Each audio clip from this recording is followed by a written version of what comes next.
Yo, peep gang. And now for me to do my picks for the NFC Wildcard weekend. And I definitely will talk about reviewing Tuesday, Wednesday, and what happened in Wildcard weekend, especially that first game in the AFC.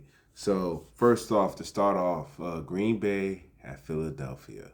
That's gonna be an interesting game, and I think the key for that game is going to be who has the least amount of turnovers. I know that's like really cliche. I know that, but Green Bay's defense is really good at taking the ball away. I don't know how healthy their DBs are because I know their defense has had key players nicked up here and there, but not to the extent of like not like the Lions. That not to that extent, but anyhow, the Eagles got Saquon Barkley, who has made a complete difference to how they're running their offense. Uh, yeah, I mean, Kellen Moore and Seaton is a more of a throw the ball type of guy, but they've been the running the ball. It's been a pretty balanced offense, and honestly, it's still a shame that um, Saquon didn't get to go for that record. So it is what it is. But keys, Jordan Love, no turnovers. Jalen Hurts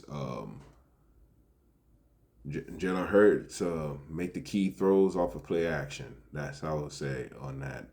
The Eagles, I think, need to establish their run game and stop the run. That anything else I think they'll give their DBs free room to kind of lock up their offensive weapons. And I know their best Green Bay's best weapon. I know he's out for the season, and that's probably gonna like condense the field a little bit. But I'm gonna say this for Green Bay. The main X factor as far as their offense goes is Josh Jacobs. If Josh Jacobs runs for 150 yards against his Eagles defense, I do think that Green Bay would definitely win that game. But I do think the Eagles have more talent on their side of the ball, and they've been in the playoffs. They got playoff experience. There's some players on there that went to the Super Bowl. I think 2-3 years. Yeah, about 2 years ago. Yeah, it's 2 years ago.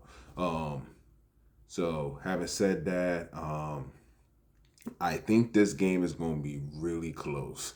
And I think Philly will turn the ball over once, but I do think that Jordan Love might throw some bad interceptions, especially up to two. But if he only throws one, I think, especially me picking the Eagles, I think it's going to be like a key interception that affects the outcome of the game. So having said that, these defenses, one's being opportunistic, really solid defense, getting a lot of takeaways, and the Eagles pride themselves on trying to stop the run and lock down the outside wide receivers. So having said that, I think the Eagles will win this game 28-24.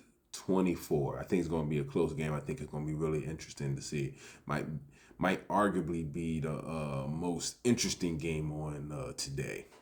Now for tonight's game, Washington at Tampa Bay. This is going to be interesting because Tampa Bay's pass defense leaves much to be desired. I know Washington's defense isn't the greatest, but they do have Marshawn Lattimore, and him and Mike Evans have had beef. It seems like forever. Seems like it goes back to college. That's how long it feels like they've been having issues with one another. Jalen Daniels, man, balled out, and he's a rookie. He balled out. I would say the main key for Washington, if they want to win this game, the running backs is ball security with the running backs. 'Cause I can't remember which running back it was. I can't remember, but I think it's Bijan Robinson. No, I can't. Forgive me for forgetting the name, but Washington's running backs, this one in particular, I think it's Robinson. Don't quote me on that. So me forgetting that, I apologize. But has a fumbling problem, man. If they get some fumbles, and I don't think Washington's defense is good enough or stout enough to be able to handle one turnover, especially if there's like one in like the third quarter to hold a team to 3 and things of that nature. The matchup that's going to be very interesting just because of the rivalry will be what Mike Evans does against Marshawn Lattimore. I mean, Marshawn Lattimore's last few games, past games, has gotten the best of him on one-on-one coverage, and Mike Evans is like the model of consistency. 11 consecutive 1,000-yard seasons, can pluck the ball out the air, red zone threat. And Baker Mayfield, I have to say this. I've been critical of Baker Mayfield in the past, and I thought he wasn't like that. But look, I have to apologize. He can actually ball, man. He has played very well this season, for sure. However, I do, even though I think these two teams met like early in the season, think week 1, week 2, but I do think there's going to be a high scoring affair because Tampa's pass defense leaves much to be desired, and Washington's defense is, you don't know what you'll get. They'll have some good series here and there. They might make a key play here and there, and sometimes they could get the doors blown, almost blown off of them, even though they have shown a capability of making some comebacks. And that defense, I do think, plays a little bit above its head. I don't think Washington's defense is elite by any stretch, but I do think in some of these comeback games they had this season, they did make some. They'll try to make some adjustments as it goes on. At least give their offense the chance, because that's Washington's identity right now. Their identity is the offense. But I think it's going to be a high-scoring affair, but I do think it's going to be close. And I'm sorry, I got to do it. Upset alert. I think Washington is going to win this game. I think Washington is going to beat the Tampa Bay Buccaneers 37-34.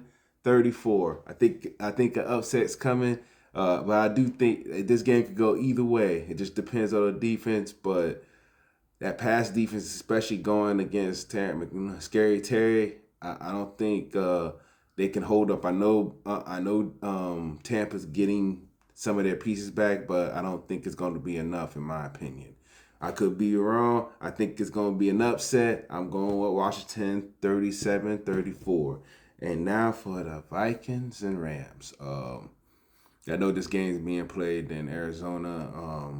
Thoughts out to everybody that's suffering for those wildfires. I don't want to really get fully into that because I don't do that, but I mean, it is affecting the sport, and I think I need to talk about that or mention that, and hopefully everybody is safe. And it's a damn shame some of those insurance companies cut off some of the homeowners insurance cut off, like protecting against wildfires against some people. That's some BS. But anyways, I apologize for going on that tangent. But so let's get to this last game, the Vikings and the Rams. This is one of those games that it's the offensive mind and the defensive mind of the coaches. And that's going to be the key. If the Vikings have a stout performance, if they perform like they did against the Lions, it's a wrap. It's a wrap. The Rams will probably blow them out if they play like they did against the Lions up for the division. They could have got the first week bye. They could have gotten the playoff bye, but nope. But credit to Detroit on winning that final game. But this is a game. It's going to be the mind of Brian Flores against the mind of Sean McVay. Offense against defense. This is going to be, this game I think is going to have the most, you're going to see the most halftime adjustments. I wouldn't be surprised if Flores nor McVay came out with a different defensive and offensive scheme respectively after the half ends. Let's say, for example, the Rams start running the ball a lot in the first half and do some short payoff passes and some screens and things of that nature. And Flores starts, bringing in more DBs that can tackle well. And the second half, he could just be airing. He could just air it out or just go to a zone running scheme. You don't know.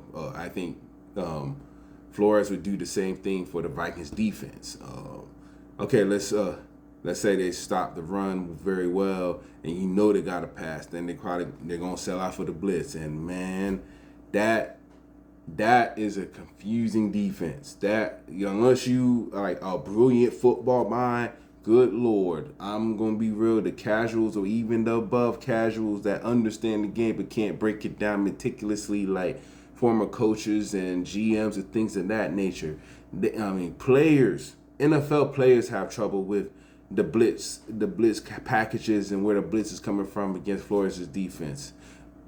But man, this is gonna be an interesting game. I don't think it's gonna be it's either gonna be one of two things. Either gonna be a very high scoring game because yes, the Vikings can put up points. They do have the best receiver in the league, and it's the playoffs, and superstars tend to want to rise to the occasion. But I think if the Vikings win, it's going to be a relatively low scoring game, not like 10-7 low, not that low. I would say the Vikings probably score about 24 and the Rams get 17, something like that. Or even if it's 21-17, if the Vikings win, that's kind of how I see it. And if the Rams win, it'll probably be something like 35-30 or 35-31 or 35-28, something around that range. Having said that, this is an interesting game. This one's hard to pick just because I don't know I can't see where it can go, and I do think Sam Darnold will be the X factor, and if he makes enough plays against the Rams defense, and I don't really trust their defense like that. And for that, I think Sam Darnold will make just enough plays to have that defense get the Rams off their game plan and unbalanced. So I'm going to go with the Vikings 21-20.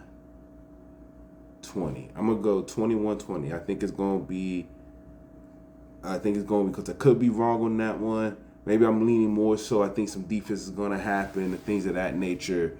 And this is Sam Darnold's first playoff game, and the atmosphere is a little different. So this one is like harder for me to like get to a consistent score and things of that nature. So I'll probably go 21-20 or I'm gonna go 24-20 Vikings. Be easy, everybody. Deuces.